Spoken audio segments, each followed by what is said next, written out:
Peace and blessings. Welcome to Royce Tarot. Here to do a collective for. Let me fix that camera.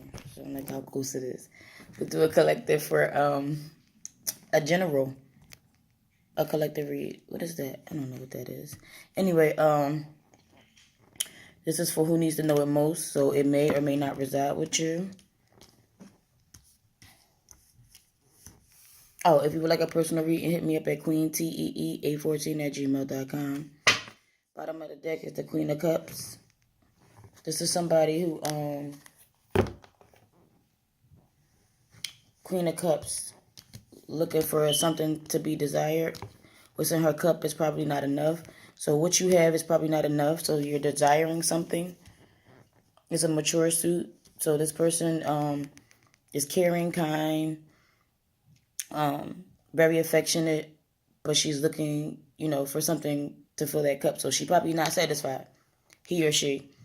You got the Nine of Wands, the Two of Pentacles, the Six of Cups, the Magician, the Nine of Swords, and the Five of Swords.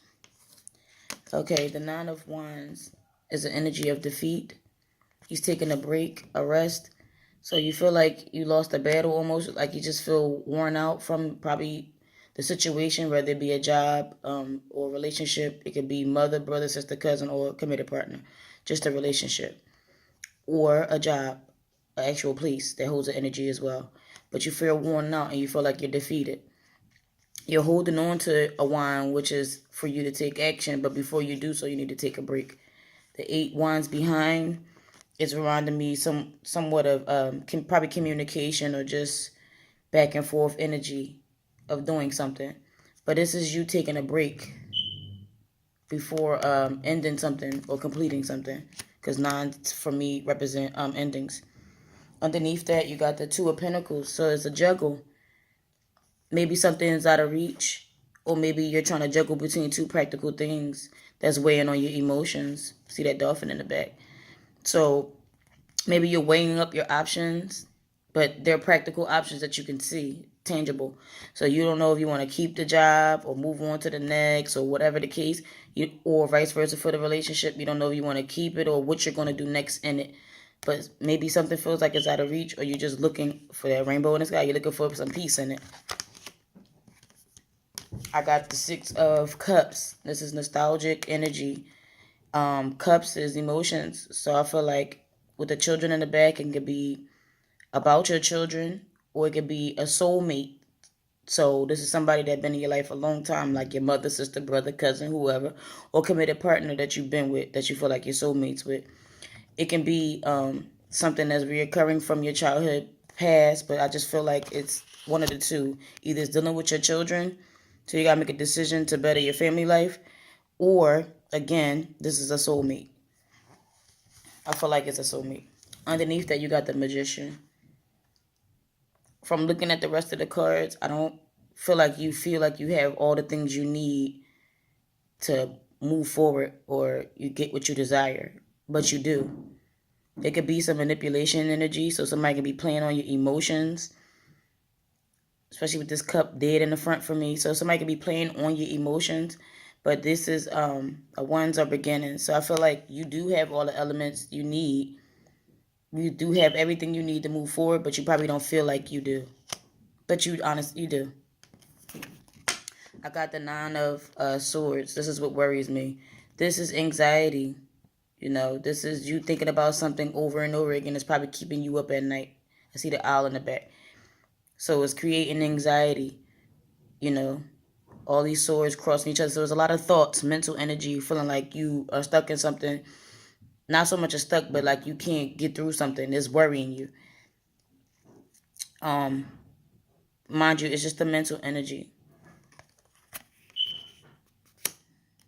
But nines are burdens. You have to take an action for it to change.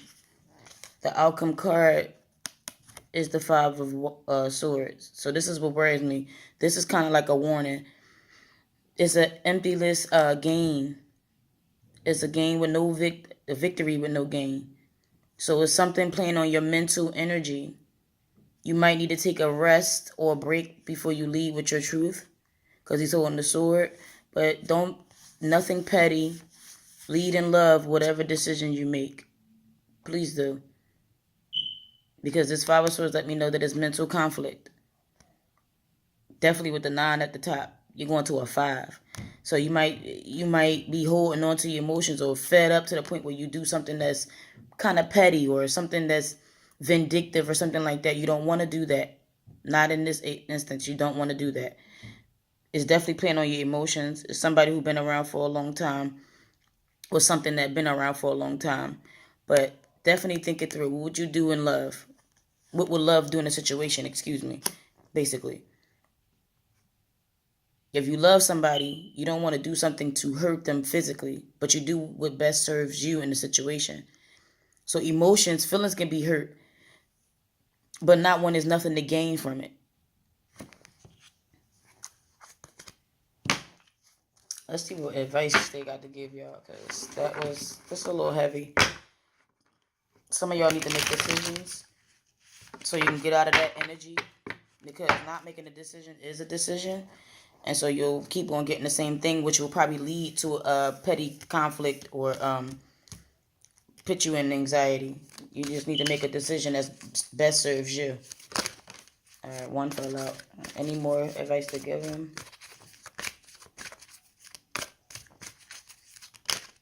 I'm thinking that's the only one for today. Let me flip it over. Courage. Just need the strength to do so. That purple reminds me of amethyst.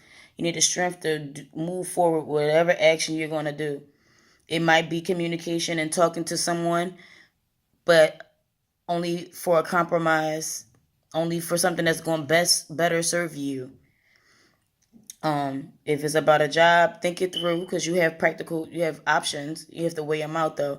But you need to make a decision to get you out of this energy of the 9 of Swords. Yeah, let's read courage, because I ain't see nothing else flip out. Gotta be strong in decision making.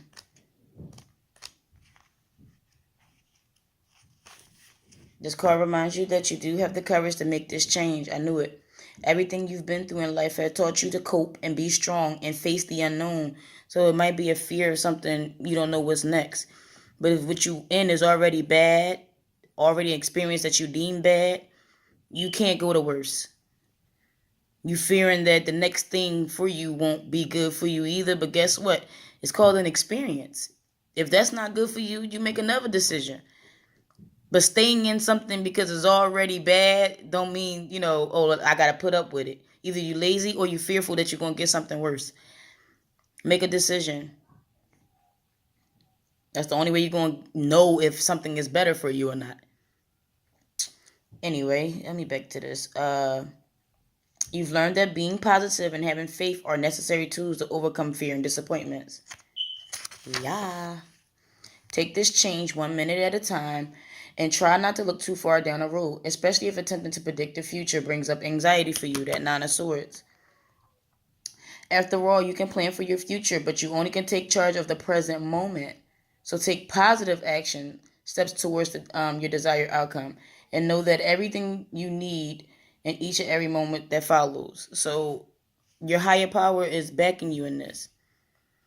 Whether you believe in God or whatever it is, that's why I just say higher power. The universe is backing you in your decision making.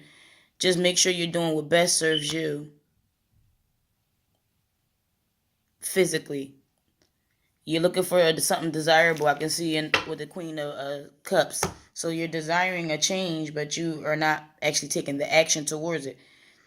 The only action card I've seen is the defeat. There is no wands in this reading other than the 9 of Wands.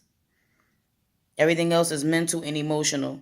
So you definitely need to take action to get a practical change. So face your fears, step into a leadership position, break out of your comfort zone, and be assertive. That's that courage. You have to make a change. You have to make a move in order to get something different. You really do. Sitting back and being fearful, biting your nails, either that or you're just lazy or you feel like you're not going to get something different if you make a decision. Guess what? Not making a decision is a decision. You're going to keep getting what you're already getting. And it don't serve you. Anywho, I hope this helps you. Again, if you would like a personal reading, hit me up at queentee814@gmail.com. I'll be glad to assist you. Peace.